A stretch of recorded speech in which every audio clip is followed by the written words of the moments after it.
اعوذ باللہ من الشیطان الرجیم بسم اللہ الرحمن الرحیم السلام علیکم ورحمۃ اللہ وبرکاتہ۔ تمام دوستوں کو ہماری تفسیر کی کلاس میں خوش آمدید۔ آج ایک نئی ویڈیو کے ساتھ آپ کی خدمت میں حاضر ہیں۔ امید ہے تمام ہمارے طلباء کرام اور جتنی بھی ہماری مائیں بہنیں محبت سے ہماری ویڈیو کو سنتے ہیں اور پسند کرتی ہیں وہ خیریت سے ہوں گے۔ آج جو ہے ہم قرآن پاک کی سورۃ البقرہ کی آیت نمبر 129 جو ہے اس کا ترجمہ اور تفسیر پڑھیں گے۔ اللہ تبارک و تعالی جل شانہ ارشاد فرماتے ہیں، ربنا وابعث فیہم رسولا منہم یتلو علیہم آیاتک ویعلمہم الکتاب والحکمت ویزکیہم انک انت العزیز الحکیم۔ صدق اللہ العظیم۔ ربنا اے ہمارے رب، وابعث بھیج، فیہم ہم میں سے، رسولا منہ رسول وہ، یتلو جو تلاوت کرے، علیہم ہم پر، آیاتک تیری آیات کو، ویعلمہم الکتاب اور علم سکھائے کتاب کا، والحکمت اور حکمت، ویزکیہم اور پاک کرے ہم کو، انکا بے شک تو عزت والا اور حکمت والا ہے۔ اب اس آیت کا جو شان نزول ہے، یعنی جس وجہ سے یہ آیت نازل ہوئی، یہ ایک دعا ہے، اور یہ دعا کس کی ہے؟ حضرت ابراہیم علیہ السلام کی دعا ہے۔ جس طرح پچھلے ہم نے موضوع میں عرض کیا خانہ کعبہ کے حوالے سے، حضرت ابراہیم علیہ السلام کے حوالے سے، تو اس آیت میں بھی حضرت ابراہیم علیہ السلام کا ذکر ہے کہ جب آپ نے خانہ کعبہ کو تعمیر کر لیا، پھر اللہ کی حمد و ثنا کی اور استغفار کیا، اور پھر اس کے بعد اللہ سے ایک دعا کی، اور دعا میں کیا مانگا؟ دعا میں مانگا ایک نبی اور ایک رسول، اور وہ رسول کون سے ہیں؟ وہ رسول نبی آخر الزمان صلی اللہ علیہ وآلہ وسلم ہیں۔ آپ نے اس طرح دعا کی، ربنا اے ہمارے رب۔ اب یہ تثنیہ کا صیغہ ہے، یعنی دو بندے کہہ رہے ہیں ربنا اے ہمارے رب۔ اب ان دو سے کون مراد ہے؟ آپ سب جانتے ہیں، جس طرح ہم نے پہلے عرض کی ہے کہ دو ایسی اشخاص تھی، دو ایسی ہستیاں تھیں جنہوں نے خانہ کعبہ کو تعمیر کیا۔ اب جن بچوں نے تو ہماری پچھلی ویڈیو سنی ہوگی ان کو فوراً سمجھ آ گئی ہوگی، لیکن جنہوں نے نہیں سنی ان کو سمجھ نہیں آئے گی۔ وہ ہیں حضرت ابراہیم علیہ السلام اور حضرت اسماعیل علیہ السلام، ایک جو پتھر لگانے والے تھے اور دوسرے جو پتھر لا کر اور گارا بنا کر دینے والے تھے۔ ان دونوں ہستیوں نے اللہ سے دعا کی، ربنا وابعث فیہم، اے اللہ ہم میں ایک رسول بھیج جو ہم میں سے ہی ہو، یعنی ہماری نسل میں سے ہی ہو۔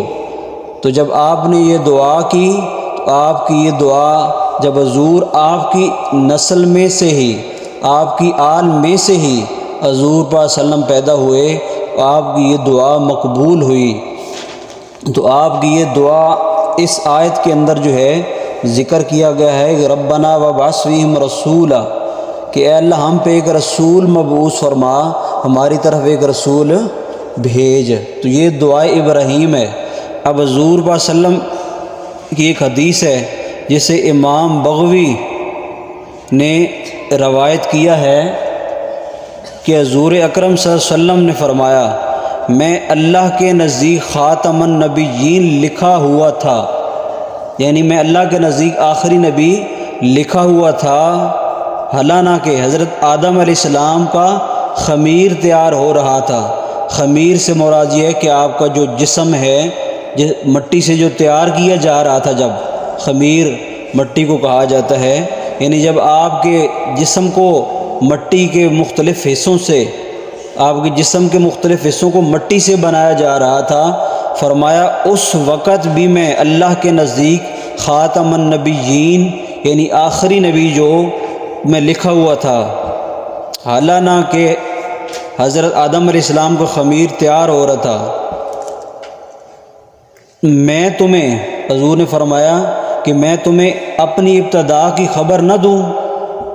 فرمایا میں تمہیں خبر دیتا ہوں کہ میں دعائے ابراہیم ہوں، یعنی مجھ سے کئی سو سال پہلے بیچ میں موسیٰ علیہ السلام، عیسیٰ علیہ السلام اور کئی انبیاء کرام آئے، اور مجھ سے بہت پہلے ہمارے جد امجد حضرت ابراہیم علیہ السلام نے میرے لیے دعا کی تھی، اور ان کی دعا مقبول ہوئی کہ ہم میں سے ایک نبی جو ہے وہ بھیج ہماری طرف۔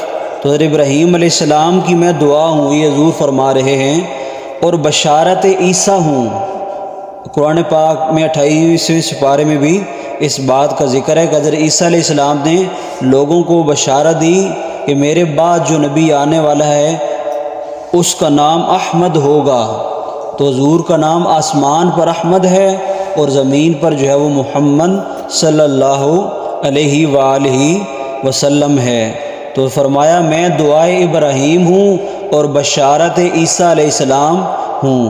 بشارت کا معنی ہوتا ہے، آسان الفاظ میں بتا دوں، خوشخبری، یعنی حضرت عیسیٰ علیہ السلام نے خوشخبری دی تھی کہ میرے بعد جو نبی آنے والا ہے اس کا نام احمد ہوگا، ٹھیک ہے۔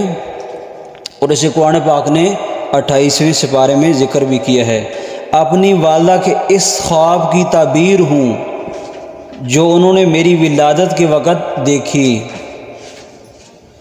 اور ان کے لیے ایک بلند نور ظاہر ہوا جس سے ملک شام کے ایوان اور محلات ان کے لیے روشن ہو گئے۔ یعنی حضور نے فرمایا، اس حدیث کا نچوڑ یہ ہے کہ میں دعائے ابراہیم ہوں، میں حضرت عیسیٰ علیہ السلام کی بشارت ہوں اور اپنی ماں کا خواب ہوں۔ تو یہ حضرت ابراہیم علیہ السلام کی حضور صلی اللہ علیہ وسلم کے لیے جو دعا تھی وہ دعا مقبول ہوئی، اور اللہ نے آپ کے ہی خاندان میں سے، اور جس شہر میں آپ نے دعا کی مکہ میں ہی آپ پیدا ہوئے، اور آپ کی جو نسل تھی اس میں سے ہی حضور صلی اللہ علیہ وسلم کی ولادت ہوئی۔ اس لیے آپ نے فرمایا کہ ربنا وابعث فیہم رسولا، کہ ہمارے اندر ایک رسول بھیج جو ہم میں سے ہی ہو، یعنی ہماری نسل میں سے ہی ہو، جو اس خانہ کعبہ کی آ کے حفاظت کرے اور اس کو آباد کرے۔ تو وہ حضور نے فرمایا کہ میں دعائے ابراہیم ہوں۔ اب یہ آیت کا ایک حصہ ہے، اب اگلے حصے کی طرف چلتے ہیں جس میں فرمایا کہ یتلو علیہم آیاتک، یعنی وہ نبی کیسا ہو جو اللہ تیری آیتیں لوگوں پر آ کے تلاوت کرے۔ اب پتہ چلا قرآن پاک کتنا آسان نہیں ہے، لوگ جسے سمجھتے ہیں کتنا آسان ہے، تو فرمایا کہ وہ آ کے لوگوں کو قرآن سکھائے۔ اس لیے حضور نے فرمایا کہ میں معلم بنا کر بھیجا گیا ہوں۔ معلم کا معنی ہوتا ہے استاد بنا کر بھیجا گیا ہوں۔ تو سب سے پہلے قرآن سکھانے والے حضور صلی اللہ علیہ وسلم کی ذات ہیں۔ اگر قرآن اتنا آسان ہوتا تو پھر حضور صلی اللہ علیہ وسلم کی یہ ڈیوٹی نہ لگائی جاتی کہ وہ لوگوں کو اور صحابہ کرام کو قرآن پاک سکھائیں۔ تو حضور نے فرمایا مجھے معلم بنا کر بھیجا گیا ہے۔ فرمایا یتلو علیہم آیاتک، جو ہم پر تلاوت کرے آیات، اور وہ کون سی آیات؟ قرآن پاک کی۔ وَيُعَلِّمُهُمُ الْكِتَابَ، اور علم دے وہ کتاب کا۔ کتاب کا علم سے مراد کیا ہے؟ یعنی قرآن پاک کا علم دے لوگوں کو، قرآن پاک سکھائے۔ تو جیسے میں عرض کر چکا ہوں کہ حضور صلی اللہ علیہ وسلم ہی وہ ہستی ہیں دنیا میں جو سب سے پہلے قرآن کے استاد ہیں۔ آج فخر کرنا چاہیے ان اساتذہ کرام کو اپنی قسمت پر، جن کو اللہ تعالیٰ نے ایسی قسمت دی ہے کہ جو کام حضور صلی اللہ علیہ وسلم نے اپنی زندگی میں سر انجام دیا ہے، یعنی اپنے صحابہ کرام کو قرآن پاک پڑھایا ہے، آج اللہ نے ان کو قرآن پاک پڑھانے والا بنا دیا ہے۔ اس لیے حضور نے فرمایا خیرکم من تعلم القرآن وعلمہ، کہ تم سب میں سے بہتر وہ ہے جو خود قرآن پڑھنے والا اور دوسروں کو پڑھانے والا ہے۔ فرمایا ایسا نبی ہو، یعنی یہ ان کی ساری دعا ہے حضرت ابراہیم علیہ السلام کی، کہ وہ نبی آئے اور لوگوں کو کتاب کا علم دے۔ تو کتاب کا علم سے مراد جو ہے مفسرین فرماتے ہیں وہ قرآن کا علم ہے۔ والحکمت، اور حکمت بھی سکھائے۔ اب حکمت سے مراد یہاں پر مفسرین کرام نے جو فرمایا ہے وہ حضور صلی اللہ علیہ وسلم کی احادیث ہیں، کیونکہ قرآن پاک کی جو تفسیر ہے وہ حضور صلی اللہ علیہ وسلم نے احادیث کے ساتھ فرمائی، اور اپنے جو ہے فرامین کے ساتھ جو ہے لوگوں کو آسان طریقے سے دین اور شریعت سمجھائی۔ اب جو لوگ کہتے ہیں کہ بس قرآن ہی ہمارے لیے کافی ہے، ان کو قرآن پاک کے اس الفاظ پر وَيُعَلِّمُهُمُ الْكِتَابَ وَالْحِكْمَةَ، کہ وہ کتاب کا علم بھی دے اور حکمت بھی سکھائے، تو مفسرین کرام نے فرمایا اس حکمت سے مراد ہے کہ وہ احادیث ہیں جو حضور صلی اللہ علیہ وسلم کی ہیں، جس کے ذریعے حضور نے سارا دین لوگوں کو سمجھایا ہے۔ تو صرف قرآن پاک پہ اتفاق نہیں کیا جائے گا، بلکہ جب بھی کوئی ہم نے مسئلہ دیکھنا ہو دین کا تو سب سے پہلے ہم قرآن پاک کو دیکھیں گے کہ قرآن پاک کے اندر یہ بات موجود ہے کہ نہیں موجود۔ اگر وہ بات ادھر موجود ہمیں نہ ملے تو پھر ہمیں حدیث کی طرف رجوع کرنا پڑے گا، حضور کے فرامین کی طرف رجوع کرنا پڑے گا۔ تو صرف قرآن پاک پہ اتفاق نہیں کیا جائے گا۔ وَيُزَكِّيهِمْ، اور وہ لوگوں کو پاکیزہ کرتے ہیں، وہ لوگوں کو پاک کرنے والا بھی ہو۔ اب اس پاکیزگی سے علماء کرام نے یہ فرمایا کہ وہ جو دل میں نفرتیں لوگ ایک دوسرے کے بارے میں رکھتے تھے، وہ جو برائیوں میں گھرے ہوئے تھے، ان کے بارے میں فرمایا کہ وہ جو برائیاں، نفاق اور لڑائی جھگڑے، جو عرب میں ایک بندے کی لڑائی چلتی تو 40 سال تک اور 100 سال اور 80 سال تک ایک خاندان کے لڑائی جھگڑے آپس میں چلتے رہتے، تو پھر حضور صلی اللہ علیہ وسلم فرمایا وَيُزَكِّيهِمْ، جو ان کے دل کے اندر ایک دوسرے کی نفرت ڈل گئی ہے، جو نفرتیں ہیں ان کو ختم کر کے ان دلوں کو پاک کرنے کے لیے آئے ہیں۔ کیونکہ جو پاکیزگی دو قسم کی ہوتی ہے، ایک پاکیزگی وہ ہے جو ہمارے آقا صلی اللہ علیہ وسلم نے بتایا کہ اگر تمہارا جسم ناپاک ہو جائے تو غسل کے 3 فرض ہیں، وہ غسل کر لو، اپنا جسم پاک کر لو، اور وضو کا طریقہ بتا دیا، اگر پانی نہیں تو تیمم کر لو۔ یہ ظاہری جو ہے پاکیزگی ہے، ایک ہے باطنی پاکیزگی۔ تو یہاں وَيُزَكِّيهِمْ سے جو مراد ہے وہ اندر کی جو گندگی ہے، اندر کی جو غلاظت ہے، اس کو پاک کرنا مقصود ہے، نہ کہ جو ظاہری گندگی ہے اس کو پاک کرنا مقصود ہے۔ تو یہ حضور صلی اللہ علیہ وسلم جو دلوں کے اندر قدورتیں تھیں، جو دلوں کے اندر نفرتیں تھیں، جو لڑائی جھگڑے کرنے والے تھے وہ صلح کرانے والے بن گئے، جو قتل ایک دوسرے کا کرنے والے تھے وہ قتل سے بچنے والے، غلاموں کو قید کرنے والے جو تھے وہ غلاموں کو آزاد کرنے والے بن گئے، جو شراب پینے والے تھے وہ شراب سے روکنے والے بن گئے، جو گناہ کرنے والے تھے وہ لوگوں کو گناہ کرنے سے روکنے والے بن گئے، جو حضور نماز مسجد میں پڑھا رہے ہوتے تھے پیچھے تالیاں بجاتے تھے، پیچھے سے سیٹیاں بجاتے تھے، وہ آج جب سرکار نماز پڑھاتے ہیں تو سرکار کی حفاظت کرنے والے بن گئے، اور جو کل کوڑا پھینکنے والے تھے وہ جب سرکار مکہ فتح کر کے آتے ہیں تو سرکار کا استقبال کرنے والے بن گئے ہیں۔ اس طرح حضور صلی اللہ علیہ وسلم نے اپنے صحابہ کا دل وَيُزَكِّيهِمْ سے مراد یہ ہے کہ جو ان کے دلوں کے اندر نفرتیں تھیں، پھر ایک وقت وہ بھی آتا ہے، چشم فلک نے دیکھا کہ جب صحابہ کرام نے ہجرت کی، مکہ سے مدینہ تشریف لے گئے، ان صحابہ کرام کے دل ایک دوسرے کے لیے کیسے کھل گئے کہ ایک صحابی دوسرے صحابی سے کہہ رہا ہے کہ اے میرے بھائی، تمہارا کوئی گھر نہیں تو تم میرے گھر آ جاؤ، تمہیں میں اپنا گھر دیتا ہوں۔ یعنی میرے گھر میں اگر 4 کمرے ہیں تو 2 کمرے تم لے لو۔ آج ایسی مثال کہاں ملتی ہے؟ آج اپنے سکے بھائی کو کوئی ایک کمرہ دینے کے لیے تیار نہیں ہے، چاہتے ہیں سارے کمرے میرے قبضے میں آ جائیں، سب کچھ میرے قبضے میں آ جائے۔ لیکن سرکار کی یہ تربیت یا اپنے صحابہ کرام کی جو تربیت تھی وہ یزکیہم کا تفسیر بتا رہا ہوں آپ کو۔ جب حضور نے ان کے دلوں کو پاک کیا، جو ایک دوسرے کے دشمن تھے، آج مدینہ شریف میں یہ منظر پیش دیکھنے کو ملا کہ جو بھائی جس کے پاس گھر نہیں وہ دوسرے کو گھر دینے کے لیے تیار ہے، اور جس کے پاس کاروبار نہیں، جو کاروبار کرنے والا بھائی تھا مدینے کا، وہ کہتا ہے میرے بھائی تیرے پاس کاروبار نہیں، تو میرے کاروبار میں آدھا حصہ لے لے، میں تمہیں آدھا کاروبار اپنا دیتا ہوں، تو آدھا کاروبار، آدھا مال و متاع تو لے لے، اس سے تو اپنا کاروبار کر، اور آدھا کاروبار جو ہے وہ میں لے لیتا ہوں۔ اور دنیا میں ایسا کبھی بھی نہیں ہوتا، اور آج بھی کبھی سنا نہیں گیا کہ کوئی ایسا کرے، لیکن یہ سرکار کی تربیت کا اثر تھا، یہ سرکار کی وَيُزَكِّيهِمْ کا اثر تھا کہ صحابی ایک بھائی کے لیے دوسرے کے دل میں اتنی محبت پیدا ہو گئی، فرمایا میرے پاس میری 2 بیویاں ہیں، میرے پاس میری 2 بیویاں ہیں، میرے بھائی تیری شادی نہیں ہوئی یا تیری بیوی مکہ میں رہ گئی ہے، میں اپنی ایک بیوی کو طلاق دیتا ہوں، میری ایک بیوی سے تم شادی کر لو۔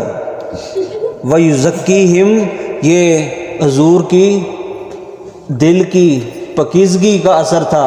حضور نے ایسے اپنے صحابہ کرام کے دل کو پاک اور صاف فرمایا کہ آج ان کے دل اتنے کھل گئے ہیں کہ یہ اپنی ہر چیز کو اللہ کی رضا کے لیے اپنے بھائی پر قربان کرنے کے لیے تیار ہیں۔ تو یہ ہے حضور صلی اللہ علیہ وسلم نے کیسے اپنے صحابہ کرام کے دل کو پاک فرمایا، اہل بیت پہ کیسے نظر کرم فرمائی۔ تو جیسے صحابہ کرام آج پوری دنیا میں جتنا بھی فیضان ہے، جتنے اولیاء کرام ہیں اور مشائخ اعظام ہیں، علماء ہیں، صلحاء ہیں، جن کو جتنی پاکیزگی ملی ہے، جس کا جتنا بھی دل صاف ہے، یہ سارا وہ یزکیہم کا فیضان ہے، یعنی یہ سارا سرکار کا فیضان ہے۔ اور اعلیٰ حضرت کی زبان میں کہیں تو ایسے کہیں گے کہ چمک تجھ سے پاتے ہیں سب پانے والے، چمک تجھ سے پاتے ہیں سب پانے والے، میرا دل بھی چمکا دے چمکانے والے، اور تو زندہ ہے واللہ، تو زندہ ہے واللہ، میرے چشم عالم سے چھپ جانے والے۔ تو یہ جس کو جو بھی چمک ملی ہے، جو پاکیزگی ملی ہے، تو یہ سرکار کے صدقے سے ملی ہے۔ اللہ تعالیٰ حضور کے صدقے سے ہمارے دلوں کو بھی پاک فرمائے، ہمارے دلوں سے بغل کو، حسد کو، غیبت کو، نفرتوں کو اللہ مٹا کر ہمیں آپس میں ایک دوسرے سے محبت اتفاق کے ساتھ اللہ رہنے کی توفیق عنایت فرمائے۔ آخر میں اللہ نے فرمایا انکا انت العزیز الحکیم، بے شک تو ہی عزت والا اور حکمت والا ہے۔